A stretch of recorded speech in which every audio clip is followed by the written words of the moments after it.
कि 26 जनवरी तो पहला इस पूरे मसले का हल हो जाएगा। ये सारे सवाल ने जिन्हां ते साडी अज दी डिबेट केंद्रित रहेगी। साडे नाल राजीव लोचन जी जुड़े ने, सियासी विश्लेषक ने और बहुत नेड़े तो इन्हां चीज़ां नूं जानते ने, उन्हां दा अपना सियासी नज़रिया है। राजीव लोचन जी बहुत बहुत स्वागत है न्यूज़ 18 पंजाब दे विच। सब तो पहला सवाल मेरा जेड़े सवाल असी हुणे पढ़े ने दसे ने कि 26 जनवरी तो पहला मामले का हल हो जाएगा, कि कमेटी जरिए कानून रद्द करने वाल सरकार बढ़ेगी। यह भी सवाल है कि जे सरकार सस्पेंड करने लिए तैयार है तो फिर रद्द करने की हर्ज है। किसानों के लिए सवाल है कि की सरकार का नवा ऑफर उन्होंने मान लेना चाहिए या नहीं, कि सस्पेंड वाली ऑप्शन सरकार ते किसान दोनों के लिए ढुकवी है। थोड़ा पहला प्रतिक्रिया। बेसिकली तो इसमें कोई लॉजिक का सवाल ही नहीं उठता। आज जैसी परिस्थिति बनी हुई है, इस परिस्थिति में तो केवल हर कोई नाक चढ़ा के बैठा हुआ है और सोच रहा है कि जो दूसरा व्यक्ति है वो बैक ऑफ कर जाए।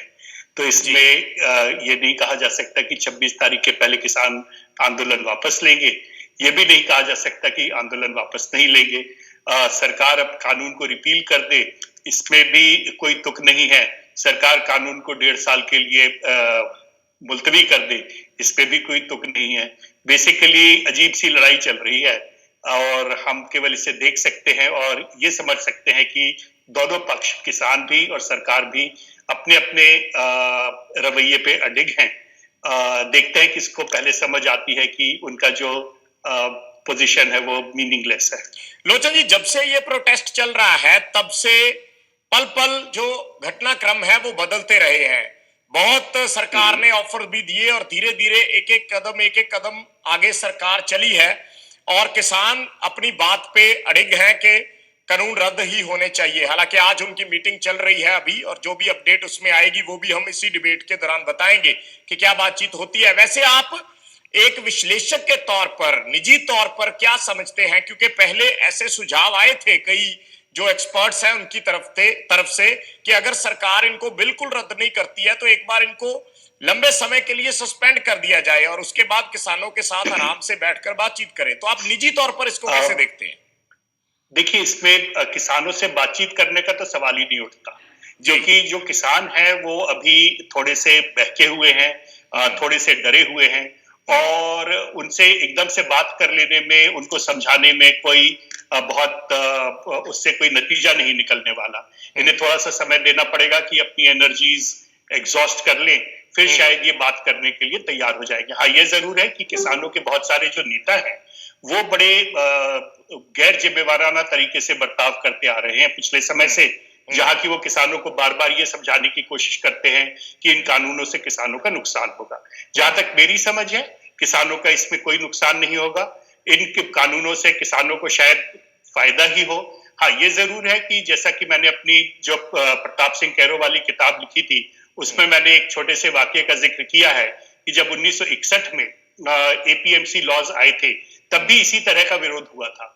तब भी विरोध आढ़तियों के द्वारा ही शुरू किया गया था, पर उस वक्त सरकार ने आगे बढ़ के किसानों के साथ अपने जज्बात शेयर किए और किसान उस वक्त चूंकि आढ़तियों के काफी खिलाफ हुआ करते थे तो वो बड़ी आसानी से सरकार की बात मान गए। लेकिन आज की तारीख में कौन किसकी बात मानेगा ये देखने की बात है। क्या किसान इसमें सर ये भी तर्क देते हैं, लोचन जी, सरकार की बात मानेगा? लोचन जी, सरकार इसमें ये भी तर्क देते हैं, किसान इसमें ये भी तर्क देते हैं कि जब भी किसी चीज का प्राइवेटाइजेशन हुआ है तो जो गवर्नमेंट सेक्टर है वो एक तरफ से निगलेक्ट हो जाता है या खत्म हो जाता है। सरकारी स्कूलों की बात हो, प्राइवेट स्कूल आए, सरकारी स्कूल खत्म हो गए। हॉस्पिटल्स की बात हो, प्राइवेट हॉस्पिटल आए, सरकारी हॉस्पिटल खत्म हो गए। तो किसान कह रहे हैं कि इसकी क्या गारंटी है कि प्राइवेट मंडियां आएंगी तो सरकारी मंडियां खत्म नहीं होंगी? एब्सोल्युटली, ये बात बिल्कुल सही है और जो किसानों का डर है वो बिल्कुल लाजिमी डर है, बिल्कुल लेजिटिमेट किस्म का डर है, क्योंकि अभी तक जो सरकारों का बिहेवियर रहा है वो किसानों के बिहेवियर से कहीं ज्यादा गैर जिम्मेवाराना रहा है। और ये जो डर है किसानों का कि प्राइवेटाइजेशन आने से नुकसान होगा, ये डर बिल्कुल बराबर का डर है। तो इसीलिए इसमें जरूरी है कि सरकार अपनी तरफ से कुछ इस तरह का बता सके कि देखिए हम लोगों की भलाई चाहते हैं। तो एज ऑफ टुडे आज की तारीख में जो इशू है वो ये नहीं है कि इन कानूनों से फायदा होगा या इन कानूनों से नुकसान होगा। इशू ये है कि क्या किसान सरकार पे विश्वास करेंगे। किसान सरकार पे विश्वास करेंगे, उसके लिए सरकार को स्ट्रेटेजी चुननी पड़ेंगी और किसान को रीच आउट करना पड़ेगा। ये जो किसान लीडर्स हैं, इनको रीच आउट करने से फायदा नहीं, क्योंकि इन्होंने तो अपना मन बना लिया और इनको सब मालूम है कि कैसा फायदा होगा, कैसा नुकसान होगा। और जहां तक मेरी समझ है, ये लीडर्स बड़े अच्छे लीडर्स नहीं है, पर किसानों को सरकार को समझाने के लिए कोई स्ट्रेटेजी तय करनी पड़ेगी और प्यार मोहब्बत के साथ बातें समझानी होगी। दमदाटी तो चलने वाली। जी ਸਾਡੇ ਨਾਲ ਵਰਿੰਦਰ ਚੌਹਾਨ ਜੀ ਜੁੜੇ ਨੇ ਬੀਜੇਪੀ ਤੋਂ, ਹਰਿਆਣਾ ਬੀਜੇਪੀ ਤੋਂ ਵਰਿੰਦਰ ਚੌਹਾਨ ਜੁੜੇ ਨੇ। ਚੌਹਾਨ ਸਾਹਿਬ, ਬਹੁਤ-ਬਹੁਤ ਸਵਾਗਤ ਹੈ ਨਿਊਜ਼ 18 ਪੰਜਾਬ ਦੇ ਵਿੱਚ। ਸਿੱਧਾ ਸਵਾਲ ਹੈ, ਜਿਵੇਂ ਰਾਜੀਵ ਲੋਚਨ ਜੀ ਗੱਲ ਕਰ ਰਹੇ ਨੇ ਕਿ ਵਿਸ਼ਵਾਸ ਬਹਾਲੀ ਦਾ ਮੁੱਦਾ ਬਹੁਤ ਵੱਡਾ ਹੋ ਗਿਆ ਹੈ। ਸਰਕਾਰ ਨੂੰ ਵਿਸ਼ਵਾਸ ਲੋਕਾਂ ਦੇ ਵਿੱਚ ਜਿਹੜਾ ਹੈ ਉਹ ਆਪਣਾ ਮਜ਼ਬੂਤ ਕਰਨਾ ਪਏਗਾ। ਔਰ ਦੂਸਰੀ ਗੱਲ, ਜੇ ਸਰਕਾਰ ਕਹਿ ਰਹੀ ਹੈ ਕਿ ਅਸੀਂ ਕਾਨੂੰਨਾਂ ਨੂੰ 1.5 ਸਾਲ ਜਾਂ 2 ਸਾਲ ਲਈ ਸਸਪੈਂਡ ਕਰ ਦਿੰਨੇ ਆ, तो फिर रद्द करने च हर्ज की है? देखिए, 2-3 चीजों को थोड़ा सा स्पष्टता से समझने की जरूरत है। किसी भी व्यक्ति, संस्था या सरकार का पर विश्वास करना चाहिए कि नहीं चाहिए, इसका आधार उसके द्वारा किए गए कार्य हो सकते हैं। बातों पर आप यकीन मत करिए, उसके कामों को देखिए, निर्णय करिए और उसके आधार पर आप फैसला करिए। मैं आपके चैनल के माध्यम से किसानों को संबोधित होकर के एक बात कहना चाहता हूं, ये वो सरकार है साहब जिस पर आपको इसलिए विश्वास करना चाहिए कि इस सरकार ने पहले जितनी फसलों पर एमएसपी मिलता था, 5-6 फसलों पर एमएसपी मिलता था, नरेंद्र मोदी जी की सरकार ने नए कानून बनाने की प्रक्रिया जब चल रही थी, उस प्रोसेस के दौरान भी एमएसपी जिन फसलों पर मिलना है उनकी संख्या बढ़ा करके करीब 2 दर्जन कर दी, 23 फसलों को उसके दायरे में ले आई। ये वो सरकार है, जब हमारे विरोधी कह रहे थे कि ये तो एमएसपी खत्म करने जा रहे हैं, ये तो किसान विरोधी हैं, उसी दौरान नाम की है ना चौहान साहब ने, वो नाम की है, प्रैक्टिकली कहां मिलती है? सुन लिए, देखिए बीच में प्रैक्टिकली तो नहीं मिलती है ना। तो आप अपने निष्कर्ष पर रहिए, मैं आपको रोक नहीं रहा हूं, लेकिन मुझे मेरी बात कहने का हक है कि नहीं? मैं ये कह रहा हूं कि इस देश की सरकार ने, नरेंद्र मोदी जी की सरकार ने एमएसपी जो स्वामीनाथन आयोग की सिफारिश के हिसाब से लागत का 1.5 गुना करने की मांग वर्षों से हो रही थी। स्वामीनाथन आयोग की सिफारिशें खूंटी पर टांग करके पिछली सरकारों ने रखी हुई थी। आज जो किसान हितैषी बन रहे हैं, राहुल गांधी, प्रियंका गांधी, 1 मिनट, तो ये इन लोगों के होते हुए, इन लोगों की सरकार होते हुए स्वामीनाथन की आयोग कई साल तक खूंटी पर, टांड पर टंगी रही। हमारी सरकार ने उसको लागू किया और लागत से 1.5 गुना समर्थन मूल्य हमने दिया। तो जो सरकार एमएसपी का दायरा बढ़ा रही हो, जो सरकार एमएसपी बढ़ा रही हो, जो सरकार ये कह रही हो कि एमएसपी भी यही रहेगा, मंडी भी यही रहेगी, हम तो मंडी के बाहर एक अतिरिक्त रास्ता किसान को दे रहे हैं, उस पर निश्चित रूप से विश्वास करना चाहिए। मैं आपको एक बात और बताना चाहता हूं, कांग्रेस की सरकार मनमोहन सिंह जी के नेतृत्व में एमएसपी समाप्त करने की तैयारी कर चुकी थी, अंतरराष्ट्रीय स्तर पर उसकी कमिटमेंट किए बैठी थी। ये नरेंद्र मोदी हैं जिन्होंने सत्ता संभालने के बाद ये कहा कि किसी भी कीमत पर एमएसपी हिंदुस्तान के किसान का वो हम समाप्त नहीं करेंगे जब तक कि वो अपने पैरों पर खड़ा नहीं हो जाता, जब तक उसको जरूरत है। तो फिर आप उसकी कानूनी गारंटी दे दीजिए ना। विश्वास इसलिए कीजिए तो आप उसकी कानूनी गारंटी दे दीजिए। एक मिनट, हम पर विश्वास इसलिए कीजिए क्योंकि हमारा व्यवहार विश्वसनीय है। और कानूनी गारंटी की मांग करने वालों को सिर्फ इतना कहूंगा कि जिन्होंने दिया नहीं, जिन्होंने कम दिया, आपने उनसे कभी कानूनी गारंटी नहीं मांगी। हम अधिक दे रहे हैं, हम विस्तृत दे रहे हैं, आप हमसे जिद कर रहे हैं कानूनी गारंटी दे दीजिए, कानूनी गारंटी दे दीजिए। सरकार ने फिर कहा आपको एमएसपी को लेकर अंदेशा है, हम लिखित में देने के लिए तैयार हैं, हम संसद में कहने के लिए तैयार हैं।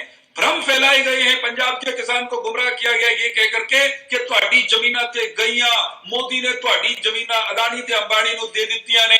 इससे बड़ा झूठ कोई हो सकता है?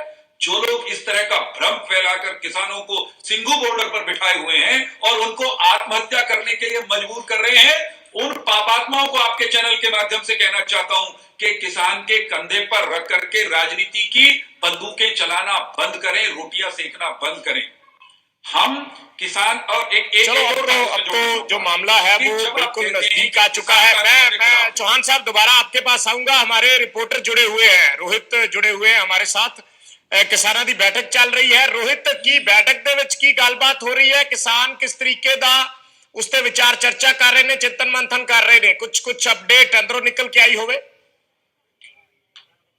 जी बिल्कुल, ਜਿਹੜਾ ਪ੍ਰਪੋਜ਼ਲ ਕੇਂਦਰ ਸਰਕਾਰ ਵੱਲੋਂ ਕਿਸਾਨਾਂ ਨੂੰ ਦਿੱਤਾ ਗਿਆ ਸੀ ਉਸ ਨੂੰ ਲੈ ਕੇ ਮੰਥਨ ਲਗਾਤਾਰ ਜਾਰੀ ਹੈ ਔਰ ਅੱਜ ਦੀ ਮੀਟਿੰਗ ਵਿੱਚ ਮੁੱਖ ਤੌਰ ਤੇ ਜਿਹੜਾ ਪ੍ਰਪੋਜ਼ਲ ਹੈ ਪ੍ਰਪੋਜ਼ਲ ਨੂੰ ਲੈ ਕੇ ਲਗਾਤਾਰ ਜਿਹੜਾ ਮੰਥਨ ਹੋ ਰਿਹਾ ਹੈ। ਕੱਲ ਨੂੰ ਜਿਹੜੀ ਮੀਟਿੰਗ ਹੋਣ ਜਾ ਰਹੀ ਹੈ ਉਸ ਦੇ ਵਿੱਚ ਕੇਂਦਰ ਸਰਕਾਰ ਸਾਹਮਣੇ ਕਿਸਾਨਾਂ ਵੱਲੋਂ ਇੱਕ ਆਪਣਾ ਪ੍ਰਪੋਜ਼ਲ ਰੱਖਿਆ ਜਾਏਗਾ ਜਿਸ ਦੇ ਵਿੱਚ ਜਿਹੜੀਆਂ ਕੁਝ ਜਾਣਕਾਰੀਆਂ ਮਿਲ ਰਹੀਆਂ ਸੀ ਕਿ ਕੁਝ ਇਸ ਤਰ੍ਹਾਂ ਦਾ ਪ੍ਰਪੋਜ਼ਲ ਹੋ ਸਕਦਾ ਹੈ ਕਿ 3 ਸਾਲਾਂ ਤੱਕ ਇਹਨਾਂ ਕਾਨੂੰਨਾਂ ਤੇ ਰੋਕ ਲਗਾ ਦਿੱਤੀ ਜਾਵੇ ਔਰ ਜਦੋਂ ਤੱਕ ਕਮੇਟੀ ਕੰਮ ਕਰੇਗੀ, ਜੇਕਰ ਉਸ ਤੋਂ ਵੀ ਜ਼ਿਆਦਾ ਦਾ ਸਮਾਂ ਦਿੱਤਾ ਜਾਂਦਾ ਤਾਂ ਇਹ ਕਮੇਟੀ ਜਿੰਨਾ ਚਿਰ ਕੰਮ ਕਰਦੀ ਰਹੇਗੀ ਉਨੀ ਦੇਰ ਤੱਕ ਇਹ ਕਾਨੂੰਨ ਲਾਗੂ ਦੇਸ਼ ਵਿੱਚ ਨਹੀਂ ਹੋਣਗੇ। ਇਸ ਤਰ੍ਹਾਂ ਦਾ ਪ੍ਰਪੋਜ਼ਲ ਇੱਕ ਤਿਆਰ ਕੀਤਾ ਗਿਆ ਔਰ ਇਸ ਤੋਂ ਇਲਾਵਾ ਕਿਹਾ ਗਿਆ ਕਿ ਖੇਤੀਬਾੜੀ ਦੇ ਵਿੱਚ ਜਿਹੜੇ ਛੋਟੇ ਕਿਸਾਨ ਨੇ ਜਿਨ੍ਹਾਂ ਕੋਲੇ ਘੱਟ ਜ਼ਮੀਨਾਂ ਨੇ ਉਹਨਾਂ ਨੂੰ ਵੀ ਜਿਹੜਾ ਕਰਜ਼ਾ ਹੈਗਾ 3 ਤੋਂ ਲੈ ਕੇ 5 ਲੱਖ ਤੱਕ ਦਾ ਜਿਹੜਾ ਕਰਜ਼ਾ ਹੈਗਾ 1 ਏਕੜ ਜ਼ਮੀਨ ਤੇ ਦਿੱਤਾ ਜਾਵੇ ਔਰ 4% ਦੀ ਜਿਹੜੀ ਸਾਲਾਨਾ ਵਿਆਜ ਦਰ ਹੈ ਉਸ ਨੂੰ ਲੈ ਕੇ ਜਿਹੜਾ ਕਰਜ਼ਾ ਸਰਕਾਰ ਦੇਵੇ, ਜਿਹੜੇ ਬੈਂਕਾਂ ਨੂੰ ਅਪਰੂਵਲ ਦਿੱਤੀ ਜਾਵੇ ਕਿ ਘੱਟ ਵਿਆਜ ਤੇ ਛੋਟੇ ਕਿਸਾਨਾਂ ਨੂੰ ਕਰਜ਼ਾ ਦਿੱਤਾ ਜਾਵੇ ਔਰ ਜਿਹੜੇ ਪਰਿਵਾਰ ਖੁਦਕੁਸ਼ੀਆਂ ਕਰ ਚੁੱਕੇ ਨੇ ਉਹਨਾਂ ਪਰਿਵਾਰਾਂ ਨੂੰ ਜਿਹੜਾ ਕਰਜ਼ਾ ਦਿੱਤਾ ਉਹਨਾਂ ਪਰਿਵਾਰਾਂ ਨੂੰ ਇੱਕ ਮਾਲੀ ਸਹਾਇਤਾ ਕੀਤੀ ਜਾਵੇ, ਉਹਨਾਂ ਪਰਿਵਾਰਾਂ ਦੀ ਫਾਈਨੈਂਸ਼ੀਅਲ ਮਦਦ ਕੀਤੀ ਜਾਵੇ।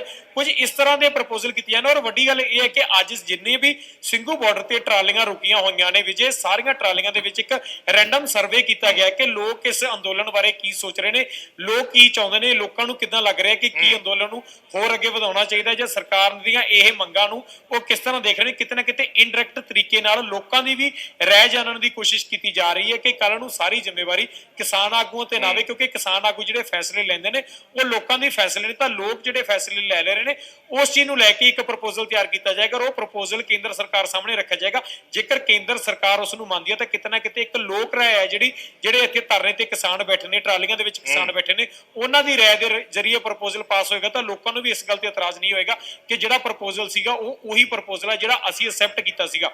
ਸੋ ਸਾਫ਼ ਤੌਰ ਤੇ ਦੂਜੀ ਗੱਲ ਜਿਹੜੀ MSP ਦਾ ਜ਼ਿਕਰ ਹੋਣ ਤੋਂ ਕੁਝ ਦੇਰ ਪਹਿਲਾਂ ਵਰਿੰਦਰ ਗੈਸਟ ਕਰ ਰਹੇ ਸੀ ਤਾਂ ਉਹਨਾਂ ਦੀ ਇੱਕ ਜਾਣਕਾਰੀ ਲਈ ਦੱਸ ਦਿੰਦੇ ਆ ਕਿ 2014 ਦੇ ਵਿੱਚ ਜਦੋਂ ਬੀਜੇਪੀ ਦੀ ਸਰਕਾਰ ਬਣਦੀ ਹੈ ਤਾਂ ਉਸ ਸਮੇਂ A2+FL ਦਾ ਫਾਰਮੂਲਾ ਸੀ ਜਿਹੜਾ MSP ਲਾਗੂ ਸੀ ਦੇਸ਼ ਦੇ ਵਿੱਚ ਔਰ ਇਸ ਤੋਂ ਪਹਿਲਾਂ A2 ਫਾਰਮੂਲੇ ਤੇ MSP ਸੀ ਪਰ 2014 ਦੇ ਵਿੱਚ A2+FL ਫਾਰਮੂਲੇ ਦੇ ਉੱਤੇ MSP ਦਿੱਤੀ ਜਾ ਰਹੀ ਸੀ।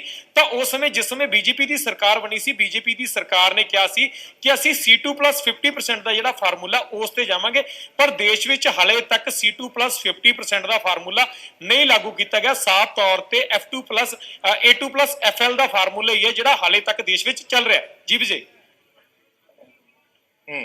ਜੀ ਤਾਂ ਲੋਕ ਰਾਏ ਦੀ ਗੱਲ ਕੀਤੀ ਹੈ। ਲੋਕ ਰਾਏ ਸਭ ਤੋਂ ਵੱਡੀ ਹੈ ਔਰ ਕਿਉਂਕਿ ਜਿਵੇਂ ਕਹਿੰਦੇ ਆ ਕਿ ਲੋਕਤੰਤਰ ਦੇ ਵਿੱਚ ਲੋਕ ਵੱਡੇ ਹੁੰਦੇ ਨੇ ਸੋ ਲੋਕਾਂ ਦੀ ਰਾਏ ਬਹੁਤ ਮਾਇਨੇ ਰੱਖਦੀ ਹੈ ਔਰ ਕਿਸਾਨ ਜਥੇਬੰਦੀਆਂ ਵੀ ਇਹ ਚਾਹ ਰਹੀਆਂ ਨੇ ਫਿਲਹਾਲ ਜੋ ਹੁਣ ਤੱਕ ਦੀ ਅਪਡੇਟ ਨਿਕਲ ਕੇ ਆ ਰਹੀ ਹੈ ਕਿ ਆਪਣੇ ਪੱਧਰ ਤੇ ਫੈਸਲਾ ਨਾ ਲਿਆ ਜਾਵੇ, ਲੋਕ ਰਾਏ ਉਸ ਦੇ ਵਿੱਚ ਸ਼ਾਮਿਲ ਹੋਣੀ ਬੜੀ ਜ਼ਰੂਰੀ ਹੈ। ਲੋਚਨ ਜੀ, ਇਸ ਵੇਲੇ ਜਿਹੜੀ ਆਪਾਂ ਪਹਿਲਾਂ ਗੱਲ ਕਰ ਰਹੇ ਸੀ ਕਿ ਲੋਕ ਰਾਏ ਜਿਵੇਂ ਤੁਸੀਂ ਜਥੇਬੰਦੀਆਂ ਦੀ ਗੱਲ ਕਰ ਰਹੇ ਸੀ, ਤੁਸੀਂ ਸਰਕਾਰ ਛੱਡੋ ਕੀ ਕਹਿੰਦੀ ਹੈ ਜਾਂ ਜਥੇਬੰਦੀਆਂ ਕੀ ਕਹਿੰਦੀਆਂ ਨੇ, ਪਰ ਲੋਕਾਂ ਦੀ ਜਿਹੜੀ ਰਾਏ ਹੈ ਕਿਉਂਕਿ ਇਸ ਅੰਦੋਲਨ ਨੂੰ ਜੇ ਐਡਾ ਵੱਡਾ ਬਣਾਇਆ ਹੈ ਤਾਂ ਉਸ ਦੇ ਵਿੱਚ ਲੋਕਾਂ ਦਾ ਹੀ ਸਭ ਤੋਂ ਵੱਡਾ ਯੋਗਦਾਨ ਹੈ, ਜਿਹੜੇ ਲੋਕ ਇਸ ਅੰਦੋਲਨ ਦੇ ਨਾਲ ਜੁੜੇ ਹੋਏ ਨੇ। ਸੋ ਲੋਕ ਰਾਏ ਵੀ ਬਹੁਤ ਅਹਿਮ ਹੋ ਜਾਂਦੀ ਹੈ ਜਦੋਂ ऐसे फैसले लेने होंगे। लोक राय तो इलेक्शन में हम ले चुके हैं, हमारे पास MLAs हैं, हमारे पास MPs हैं, ये लोगों को रिप्रेजेंट करते हैं। एकदम से सड़क किनारे जो खड़ा आदमी है जिसको कि हम एक कहते हैं कि अभी बताओ कि तो आपकी क्या राय है, ये MSP होना चाहिए, MSP नहीं होना चाहिए, उस व्यक्ति की राय बिल्कुल बेमानी है। हाँ, ये जरूर है कि पिछले कुछ सालों में कुछ हवा ऐसी बंधी है जिसपे ये माना जाने लगा है कि डेमोक्रेसी का मतलब होता है कि हर सड़क चलते व्यक्ति को किसी भी समय जो भी उसका विचार होगा उसको वैल्यू दी जानी चाहिए। नहीं, डेमोक्रेसी ऐसे नहीं चलती। मैच्योर डेमोक्रेसी में सिस्टमेटिक तरीके से विचार करना पड़ता है। लेकिन सर अगर किसी फैसले पे इतराज है तो इतराज उठाने का तो अधिकार है ना लोगों को। बिल्कुल बिल्कुल बिल्कुल ऐतराज उठाने का अधिकार है तो लोग ऐतराज तो उठा ही रहे हैं ना, और लोगों ने अपना ऐतराज पिछले 6 महीने से उठा रहे हैं और जो भी वो तरीके अपना सकते थे वो सारे के सारे तरीके अपनाए हैं, जो कि बहुत ही अच्छा किया क्योंकि लोगों को अपने विचार सामने पेश करना चाहिए। जो नॉन पॉलिटिकल एक्टिविज्म है ये बहुत अच्छी चीज होती है, पर नॉन पॉलिटिकल एक्टिविज्म के आधार पे आप कानून नहीं बना सकते, आप नियम नहीं बना सकते और आप पॉलिसी डिसीजंस नहीं ले सकते। यदि वैसे आप पॉलिसी डिसीजंस लेंगे तो जो डेमोक्रेसी और डेमोक्रेसी नहीं रहेगी, एनार्की में बदल जाएगी। तो आप क्या समझते हैं, ये जो ऑफर सरकार ने दिया है इसको मान लेना चाहिए किसानों को या नहीं? मेरे ख्याल से मान लेना चाहिए, क्योंकि इसमें सरकार की तरफ से ये बात तो आ ही गई ना कि इसको हम डिले कर रहे हैं पूरे डिसीजन को। कोर्ट ने वैसे भी कह दिया है कि इसको मुलतवी किया जाए, सरकार ने कहा है कि हम इसको 1.5 साल तक मुलतवी करेंगे। अभी जो आपके सज्जन बता रहे थे कि और भी ज्यादा लंबे समय तक मुलतवी किया जा सकता है। एक बार आपने मुलतवी कर दिया डिसीजन, तो जिन राज्य सरकारों को ये डिसीजन अपनाना है वो अपने लेवल पे अपना सकती है, और यदि उन राज्यों में लोगों को फायदा होता है तो जो बाकी राज्य है वो अपने आप इस डिसीजन में शामिल होने की चेष्टा करेंगे। रही बात यह कि एमएसपी का कानून होना चाहिए कि एमएसपी से कम जिसने खरीदा उसको 5 साल की जेल हो जाए, जैसे कि महाराष्ट्र में कहा गया है। ये बिल्कुल बेकार के कानून है, ये कानून कभी ना लागू होते हैं, ना ही इस तरह के कानून बनाना हमारे को शोभा देता है। तो सोच विचार कर जो भी लोगों का मन है उसके हिसाब से आगे बढ़ना पड़ेगा। पंकज कपाही साढ़े सहयोगी जुड़ गए ने। पंकज, छोटा जा अपडेट की लगदा है हुण गल किस पासे जा रही है? ਇਸ ਵੇਲੇ ਜੋ ਪੰਜਾਬ ਕਿਸਾਨ ਜਥੇਬੰਦੀਆਂ ਦੀ ਬੈਠਕ ਖਤਮ ਹੋਈ ਉਸ ਦੇ ਵਿੱਚ ਜ਼ਿਆਦਾਤਰ ਜਥੇਬੰਦੀਆਂ ਸਹਿਮਤ ਸੀਗੀਆਂ ਕਿ ਸਰਕਾਰ ਦੇ ਨਾਲ ਜੋ ਪ੍ਰਪੋਜ਼ਲ ਹੈ ਉਸ ਨੂੰ ਪੋਜ਼ਿਟਿਵ ਲੈਣਾ ਚਾਹੀਦਾ ਵਾ। ਨਾਮ ਨਾ ਲੈਣ ਦੇ ਖਾਤਰ 5 ਤੋਂ 6 ਜਥੇਬੰਦੀਆਂ ਦੇ ਆਗੂਆਂ ਨਾਲ ਗੱਲਬਾਤ ਸਾਡੀ ਆਫ ਰਿਕਾਰਡ ਹੋਈ ਹੈ। ਉਹਨਾਂ ਨੇ ਕਿਹਾ ਕਿ ਕੱਲ ਸਰਕਾਰ ਦੇ ਨਾਲ ਗੱਲਬਾਤ ਕੀਤੀ ਜਾਏਗੀ ਔਰ ਇਹ ਕਿਹਾ ਜਾਏਗਾ ਕਿ ਜਦੋਂ ਤੱਕ ਕਮੇਟੀ ਕੋਈ ਫੈਸਲਾ ਨਹੀਂ ਲੈਂਦੀ, ਚਾਹੇ 2 ਸਾਲ ਲੱਗ ਜਾਣ ਚਾਹੇ 5 ਸਾਲ ਲੱਗ ਜਾਣ, ਉਦੋਂ ਤੱਕ ਕੋਈ ਵੀ ਕਾਨੂੰਨ ਜਿਹੜਾ ਵਾ ਉਹ ਲਾਗੂ ਨਹੀਂ ਹੋਏਗਾ। ਔਰ ਇਸ ਦੇ ਨਾਲ ਨਾਲ 3 ਜਾਂ 4 ਹੋਰ ਸ਼ਰਤਾਂ ਜਿਹੜੀਆਂ ਉਹ ਰੱਖੀਆਂ ਜਾ ਸਕਦੀਆਂ ਨੇ, ਜਿਸ ਦੇ ਵਿੱਚ ਐਮਐਸਪੀ ਦਾ ਜ਼ਿਕਰ ਹੋ ਰਿਹਾ ਵਾ। ਔਰ ਇਸ ਦੇ ਨਾਲ ਨਾਲ ਇਸ ਵੇਲੇ ਵੇਖਣ ਵਾਲੀ ਗੱਲ ਹੋਏਗੀ ਕਿ ਜਿੱਥੇ ਟਰਾਲੀਆਂ 'ਚ ਲੋਕ ਬੈਠੇ ਹੋਏ ਨੇ ਉਹਨਾਂ ਦੀ ਰਾਏ ਲਿੱਤੀ ਜਾ ਰਹੀ ਹੈ, ਤਾਂ ਉੱਥੇ ਹੀ ਪੰਜਾਬ ਯੂਨੀਅਨ ਤੋਂ ਬਾਅਦ ਬਾਕੀ ਜਥੇਬੰਦੀਆਂ ਦੀ ਕੀ ਰਾਏ ਬਣਦੀ ਹੈ। ਔਰ ਇੱਕ ਗੱਲ ਇਹ ਵੀ ਸਾਫ਼ ਹੈ ਕਿ ਅਗਰ ਕੱਲ ਸਹਿਮਤੀ ਬਣ ਵੀ ਜਾਂਦੀ ਹੈ ਤਾਂ ਉਸ ਦੇ ਬਾਵਜੂਦ ਕਿਸਾਨ ਜਥੇਬੰਦੀਆਂ ਟਰੈਕਟਰ ਮਾਰਚ ਕੱਢ ਰਹੀਆਂ ਨੇ। ਔਰ ਟਰੈਕਟਰ ਮਾਰਚ ਇਸ ਕਰਕੇ ਵੀ ਕੱਢ ਰਹੀਆਂ ਨੇ ਕਿ ਇੱਕ ਜਿੱਤ ਦੇ ਤੌਰ ਤੇ ਵੀ ਇਸ ਟਰੈਕਟਰ ਮਾਰਚ ਨੂੰ ਜਿਹੜਾ ਵਾ ਉਹ ਦਿਖਾਉਣ ਦੀ ਕੋਸ਼ਿਸ਼ ਜਿਹੜੀ ਉਹ ਕੀਤੀ ਜਾਏਗੀ। ठीक है इस गलबात ਨੂੰ ਅਸੀਂ ਅੱਗੇ ਵਧਾਵਾਂਗੇ ਜਿਵੇਂ ਕੋਈ ਅਪਡੇਟ ਆਉਂਦੀ ਹੈ, ਕਿਉਂਕਿ ਮੀਟਿੰਗ ਚੱਲ ਰਹੀ ਹੈ। ਮੀਟਿੰਗ ਬਹੁਤ ਇੰਪੋਰਟੈਂਟ ਹੈ ਔਰ ਲੋਕ ਰਾਏ ਉਸ ਦੇ ਵਿੱਚ ਕਿਸ ਤਰੀਕੇ ਨਾਲ ਸ਼ਾਮਿਲ ਕੀਤੀ ਜਾ ਸੋਚਦੇ ਨੇ, ਇਹ ਸਭ ਤੋਂ ਅਹਿਮ ਹੋ ਜਾਂਦਾ ਹੈ। ਔਰ ਕਿਸਾਨ ਜਥੇਬੰਦੀਆਂ ਇਸ ਪਾਸੇ ਵੱਲ ਵੀ ਵਿਚਾਰ ਚਰਚਾ ਕਰ ਰਹੀਆਂ ਨੇ। ਇੱਕ ਛੋਟੇ ਜਿਹੇ ਕਮਰਸ਼ੀਅਲ ਬ੍ਰੇਕ ਦਾ ਵੇਲਾ ਹੈ, ਮਹਿਮਾਨ ਸਾਡੇ ਨਾਲ ਜੁੜੇ ਹੋਏ ਨੇ। ਲਗਾਤਾਰ ਇਸ ਗੱਲਬਾਤ ਨੂੰ ਅੱਗੇ ਵਧਾਵਾਂਗੇ ਔਰ ਨਾਲ ਦੀ ਨਾਲ ਪਲ ਪਲ ਦੀ ਅਪਡੇਟ ਅਸੀਂ ਨਿਊਜ਼ 18 ਪੰਜਾਬ ਹਰਿਆਣਾ ਹਿਮਾਚਲ ਤੇ ਦਰਸ਼ਕਾਂ ਨੂੰ ਦਿੰਦੇ ਰਹਾਂਗੇ।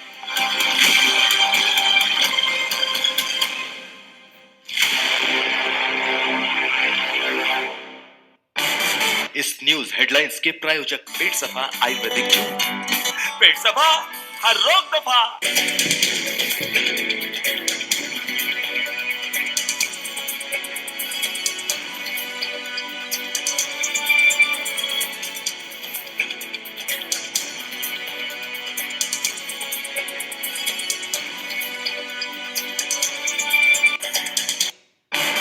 इस न्यूज हेडलाइंस के प्रायोजक पेट सफा आयुर्वेदिक जूस। पेट सफा हर रोग दफा। ਤੁਹਾਡੀ ਤਾਕਤ। पंजाब में न्यूज 18 का तहलका, सच के दम पर बना खबरों का शहंशाह। न इधर की अटकलें न उधर की अफवाहें, अवाम ने बस न्यूज 18 को चुना। दर्शकों के भरोसे ने न्यूज 18 को फिर बनाया नंबर 1। न्यूज 18 पंजाब हरियाणा हिमाचल, भरोसा है, विश्वास है, नंबर 1 भी है। ਇਹ ਹੈ ਨਿਊਜ਼ 18 ਨੈਟਵਰਕ। ਤੁਸੀਂ ਵੇਖ ਰਹੇ ਹੋ ਨਿਊਜ਼ 18 ਪੰਜਾਬ ਹਰਿਆਣਾ ਹਿਮਾਚਲ। ਸਾਡੀ ਪਹੁੰਚ ਤੁਹਾਡੀ ਤਾਕਤ। पंजाब में न्यूज 18 का तहलका, सच के दम पर बना खबरों का शहंशाह। न इधर की अटकलें न उधर की अफवाहें, अवाम ने बस न्यूज 18 को चुना। दर्शकों के भरोसे ने न्यूज 18 को फिर बनाया नंबर 1। न्यूज 18 पंजाब हरियाणा हिमाचल, भरोसा है, विश्वास है, नंबर 1 भी है। ਇਹ ਹੈ ਨਿਊਜ਼ 18 ਨੈਟਵਰਕ। ਤੁਸੀਂ ਵੇਖ ਰਹੇ ਹੋ ਨਿਊਜ਼ 18 ਪੰਜਾਬ ਹਰਿਆਣਾ ਹਿਮਾਚਲ। ਸਾਡੀ ਪਹੁੰਚ ਤੁਹਾਡੀ ਤਾਕਤ। पंजाब में न्यूज 18 का तहलका, सच के दम पर बना खबरों का शहंशाह। न इधर की अटकलें न उधर की अफवाहें, अवाम ने बस न्यूज 18 को चुना। दर्शकों के भरोसे ने न्यूज 18 को फिर बनाया नंबर 1। न्यूज 18 पंजाब हरियाणा हिमाचल, भरोसा है, विश्वास है, नंबर 1 भी है। ਇਹ ਹੈ ਨਿਊਜ਼ 18 ਨੈਟਵਰਕ। ਤੁਸੀਂ ਵੇਖ ਰਹੇ ਹੋ ਨਿਊਜ਼ 18 ਪੰਜਾਬ ਹਰਿਆਣਾ ਹਿਮਾਚਲ। ਸਾਡੀ ਪਹੁੰਚ ਤੁਹਾਡੀ ਤਾਕਤ। पंजाब में न्यूज 18 का तहलका, सच के दम पर बना खबरों का शहंशाह।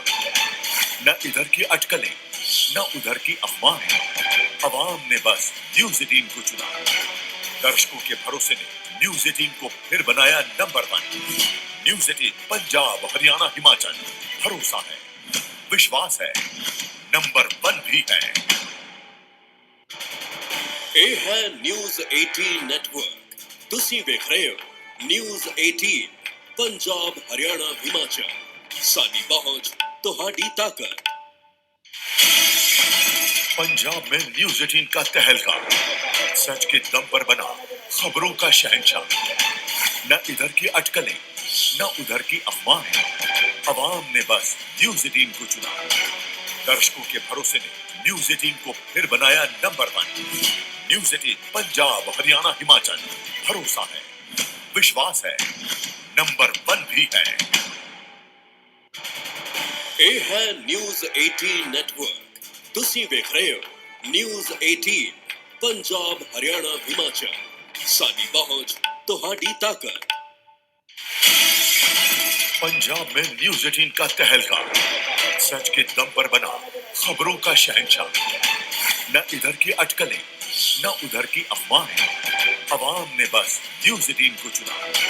दर्शकों के भरोसे ने न्यूज 18 को फिर बनाया नंबर 1। न्यूज 18 पंजाब हरियाणा हिमाचल, भरोसा है, विश्वास है, नंबर 1 भी है। ਇਹ ਹੈ ਨਿਊਜ਼ 18 ਨੈਟਵਰਕ। ਤੁਸੀਂ ਵੇਖ ਰਹੇ ਹੋ ਨਿਊਜ਼ 18 ਪੰਜਾਬ ਹਰਿਆਣਾ ਹਿਮਾਚਲ। ਸਾਡੀ ਪਹੁੰਚ ਤੁਹਾਡੀ ਤਾਕਤ।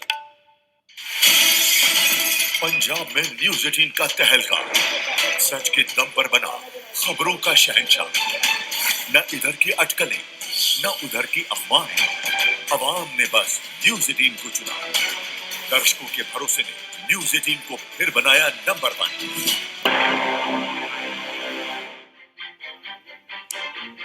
ਤਾਂ ਸਾਡੇ ਅੱਜ ਦਾ ਸਵਾਲ ਜਿਹੜਾ ਅਸੀਂ ਪੁੱਛਿਆ ਸੀ ਕਿ ਕੀ ਸਰਕਾਰ ਦਾ ਨਵਾਂ ਆਫਰ ਕਿਸਾਨਾਂ ਨੂੰ ਮੰਨ ਲੈਣਾ ਚਾਹੀਦਾ ਹੈ ਜਾਂ ਨਹੀਂ। ਇਸ ਤੇ ਸਾਡੇ ਦਰਸ਼ਕਾਂ ਦੀ ਕੀ ਰਾਏ ਹੈ, ਅਸੀਂ ਦਰਸ਼ਕਾਂ ਦੀ ਰਾਏ ਚਾਹੁੰਦੇ ਹਾਂ ਔਰ ਦਰਸ਼ਕ ਆਪਣੀ ਰਾਏ ਰੱਖ ਸਕਦੇ ਨੇ news 18 space PHH space Y ਜਿਹੜੇ ਸਮਝਦੇ ਨੇ ਹਾਂ ਔਰ news 18 space PHH space N ਜਿਹੜੇ ਸਮਝਦੇ ਨੇ ਨਹੀਂ। ਇਸ ਸਵਾਲ ਦਾ ਜਵਾਬ ਅਸੀਂ ਇਸ ਡਿਬੇਟ ਦੇ ਅੰਤ ਦੇ ਵਿੱਚ ਦੇਵਾਂਗੇ।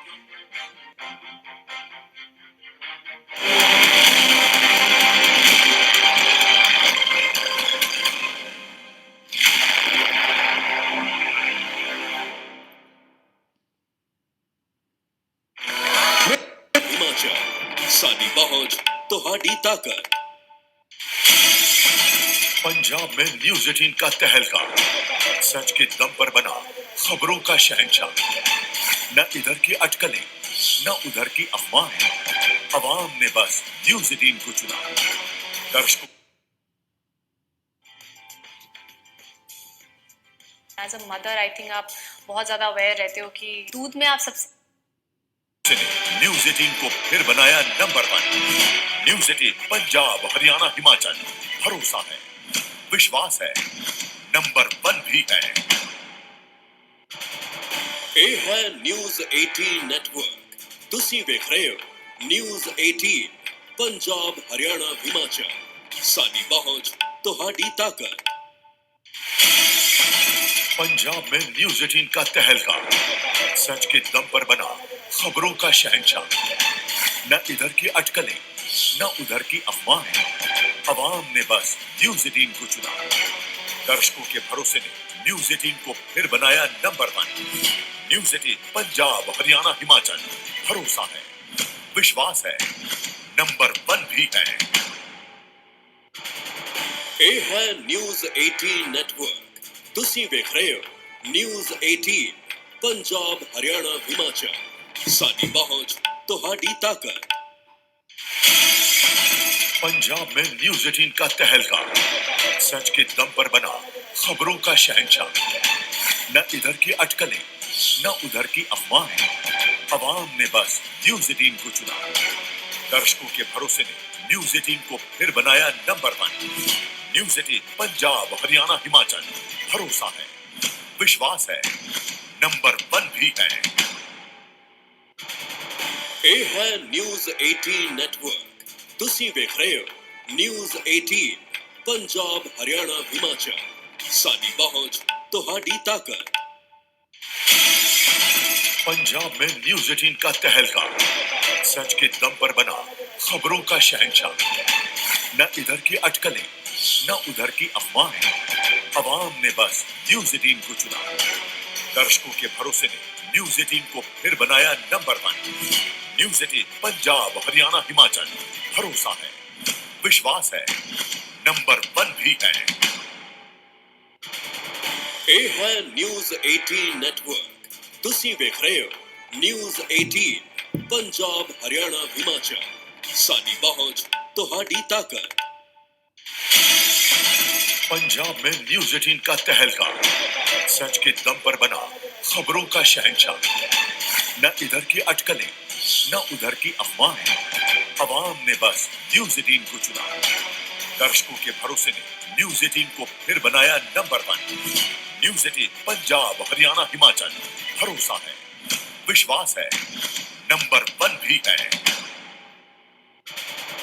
ਇਹ ਹੈ ਨਿਊਜ਼ 18 ਨੈਟਵਰਕ। ਤੁਸੀਂ ਵੇਖ ਰਹੇ ਹੋ ਨਿਊਜ਼ 18 ਪੰਜਾਬ, ਹਰਿਆਣਾ, ਹਿਮਾਚਲ। ਸਾਡੀ ਪਹੁੰਚ, ਤੁਹਾਡੀ ਤਾਕਤ। पंजाब में न्यूज 18 का तहलका, सच के दम पर बना खबरों का शहंशाह। न इधर की अटकलें, न उधर की अफवाहें, अवाम ने बस न्यूज 18 को चुना। दर्शकों के भरोसे ने न्यूज 18 को फिर बनाया नंबर 1। न्यूज 18 पंजाब, हरियाणा, हिमाचल,